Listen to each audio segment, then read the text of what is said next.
सो hey everyone, last video में हमने reproduction and metabolism को कवर किया था। आज हम बात करेंगे लिविंग ऑर्गेनिज्म के सबसे इम्पोर्टेंट फीचर की, जो कि है कॉन्शियसनेस। तो सिंपल वर्ड्स में कहें तो इस it is the ability to sense environment and give a proper response to stimuli. अब यहाँ पे दो टर्म्स हैं। पहला स्टिमुलस, यानी हमारे फिजिकल एंड केमिकल या बायोलॉजिकल एनवायरनमेंट में कोई भी चेंज, और दूसरा कॉन्शियसनेस, यानी उस स्टिमुलस के प्रति हमारा रिस्पॉन्स।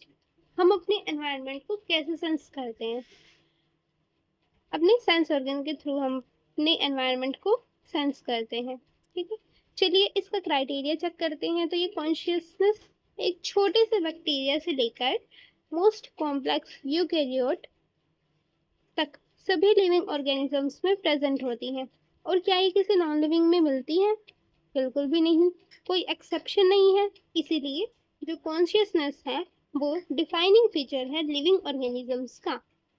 हमें ये लगता है कि प्लांट्स जो है वो रिस्पॉन्ड नहीं करते, ठीक है, लेकिन प्लांट्स भी एक्सटर्नल फैक्टर्स को रिस्पॉन्ड करते हैं, जैसे कि light, water, temperature, other organisms and pollutants.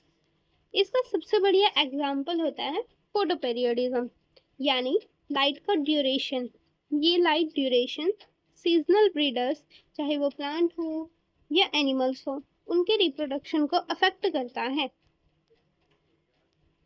इसीलिए कॉन्शियसनेस को most obvious and technically most complicated feature माना जाता है, क्योंकि सारे ऑर्गेनिजम्स अपने सराउंडिंग के लिए अवेयर होते हैं, लेकिन ओनली ह्यूमंस आर अवेयर होते हैं ऑफ देमसेल्व्स। यानी हम इंसानों के पास एक स्पेशल पावर है जिसे हम कहते हैं सेल्फ कॉन्शियसनेस। अब आते हैं इस चैप्टर के सबसे इम्पोर्टेंट टॉपिक पर, अ कोमा पेशेंट। ठीक है, ये काफ़ी इंटरेस्टिंग है। एक पेशेंट जो हॉस्पिटल में मशीन यानी कि लाइफ सपोर्ट पर है, जिसका हार्ट और लंग जो है वो मशीन से चल रहे हैं। अगर उसके करेक्टर्स चेक करेंगे हम, तो उसमें मेटाबॉलिज्म चल रहा है, ठीक है, बॉडी में केमिकल्स हैंडल हो रहे हैं, पर क्या उसमें सेल्फ कॉन्शियसनेस है? नहीं, उसमें सेल्फ कॉन्शियसनेस बिल्कुल भी नहीं है। तो ऐसे पेशेंट्स को हम लिविंग कहेंगे या नॉन लिविंग? देखो, अगर वो कोमा से बाहर आ जाता है, अगर वो ठीक होके वापस आ जाता है, तो उसे लिविंग कहेंगे। अदरवाइज अगर वो कभी वापस नहीं आता तो उसे क्लिनिकली ब्रेन डेड माना जाता है। अब इस पार्ट के लास्ट कॉन्सेप्ट एमर्जेंस को समझते हैं। तो एमर्जेंस, इसका सिंपल मतलब होता है कि पूरी चीज़ की प्रॉपर्टी उसके छोटे छोटे पार्ट्स में नहीं होती, बल्कि उनके आसपास के इंटरेक्शन से होती है।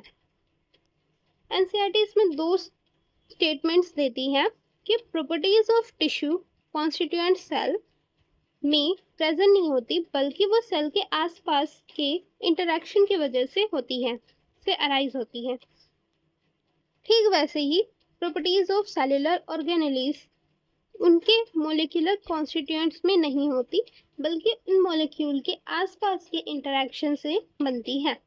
इस हायरार्किकल इंटरेक्शन को ही हम एमर्जेंस कहते हैं। ठीक है, तो इसी के साथ हमारा व्हाट इज लिविंग का पूरा पार्ट खत्म होता है।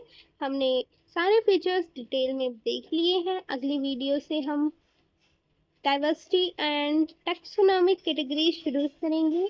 तो वीडियो अच्छी लगी हो तो लाइक और शेयर ज़रूर करिएगा। Okay, bye bye, thank you.